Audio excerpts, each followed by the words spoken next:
So I just got a call to look at a patient's home. Actually, the person's going to be discharged from the hospital, and they want me to look at their home before I clean it. And I show up with this, and I show up with this. Why am I doing all this? Find out in today's episode.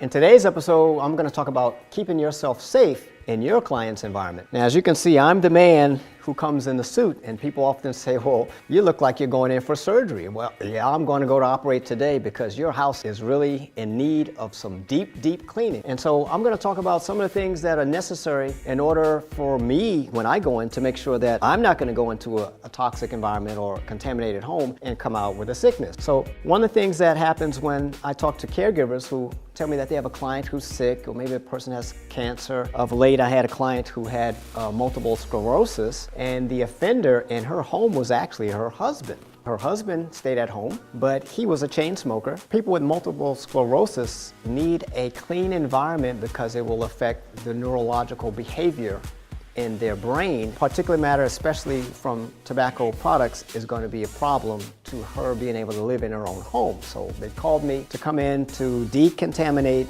and remove all the tobacco toxins from the walls, from the ceilings, from the windows, from all the furniture, and also we purify the air. But when I went there initially to the home, what I did was I had on my shoe covers and my protective gear. The person who was the smoker was there. He's like, oh wow, he's got on a mask. Well, yeah, I do put on a mask because I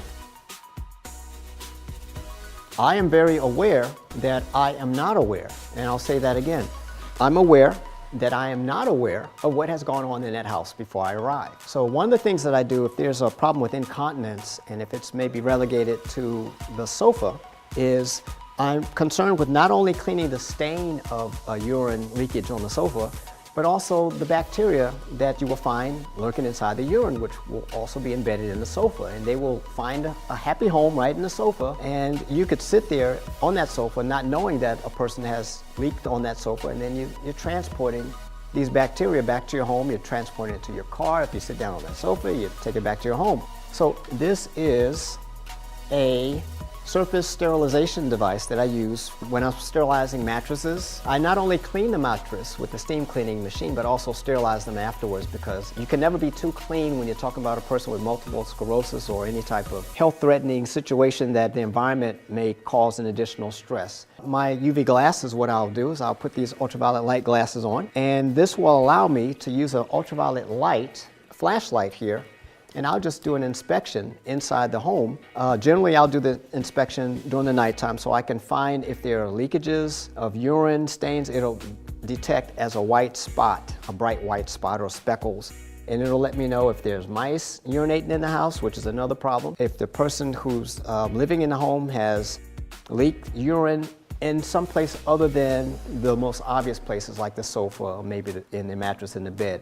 And so when we're doing home environmental medicine, I'm staying mindful of the fact that the bacteria in the house is contained within the whole capacity of the home. And what generally happens when you have a caregiver, oftentimes their duties will include light cleaning. For me, light cleaning is fine if the house is already clean, but if the house is contaminated, the contamination travels through the entirety of the house. Part of what I do is I walk in, I'll wear my gloves, nice thick PVC type gloves that will allow me to handle items without having to have contact with my skin. There's not a major concern with something contacting my skin unless there's a breakage in my skin. It can enter into your system through your eyes or through your nose. Being mindful of that will allow you to take the proper precautionary measures. Another issue that home environmental medicine addresses is if you have a person who has MRSA, and that's something, it's a microorganism that will eat the skin, and it's very contagious, and it's a problem. It's difficult to kill, but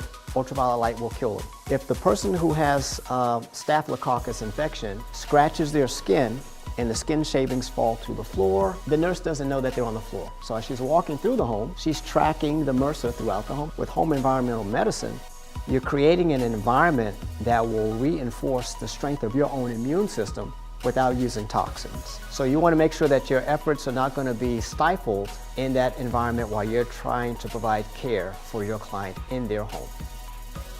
This is not maid service, this is intensive cleaning. So reach out to us with the information below and we'd be glad to help you.